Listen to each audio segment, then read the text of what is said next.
Hey, here's a tip for you. If you happen to get a 250-foot roll of Romex, it comes in a plastic sheeting and a plastic little holder there.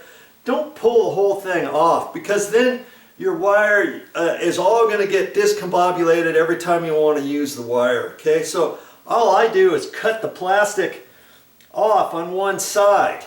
Then the rest of the plastic holds the rest of the roll together. And now that I've got all my wire used up that I'm going to use for today, I'm just going to take this and roll it and set it back in here for my next project. Okay, and you can pretty much do the same thing, right?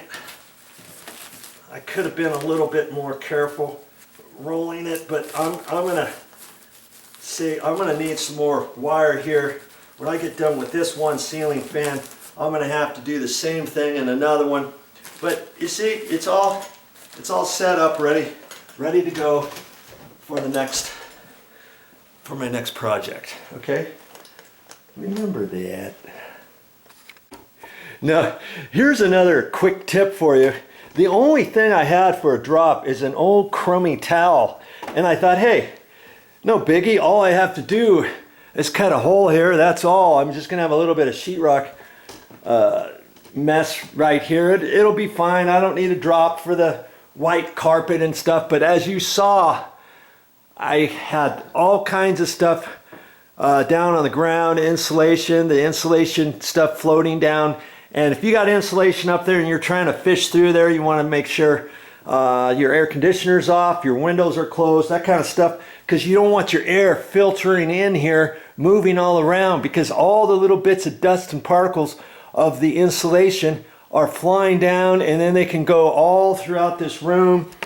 Yeah, all on the nice bedspread and stuff. And when I get all done, I'm gonna have to take a vacuum or something with an attachment and maybe do the whole bedspread. And I had a moving blanket in my car. I should have thought of that. I could have put the moving blanket all on that. I could have put this towel down here, or if you got some drop cloths or something like that, you know, be set up for your project, because you never know how messy you're going to get. And as for that, if you don't have anything more than that, hey, can you still do your job? Well, yeah, you still can.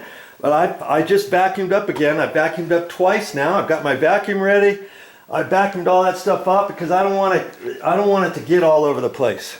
I don't want to track it in from here down the hallway into the next room, grind it down into here, moving the ladder back and forth, and all that kind of stuff. Okay, be mindful of your existing conditions and clean up a little bit. If you're in somebody's house doing this as a project or something, and they come in to their room and their nice white carpet's got junk all over it, and you're just working away and you've got stuff all over the place, and you got your tools on top of their counter, and you don't have anything over their nice white bedspread, and this thing's already got a gouge in it. It's got some grease on it from your fish tape that wasn't working up here, and you didn't wipe it off. You weren't mindful. Hey, you don't want to do any of that.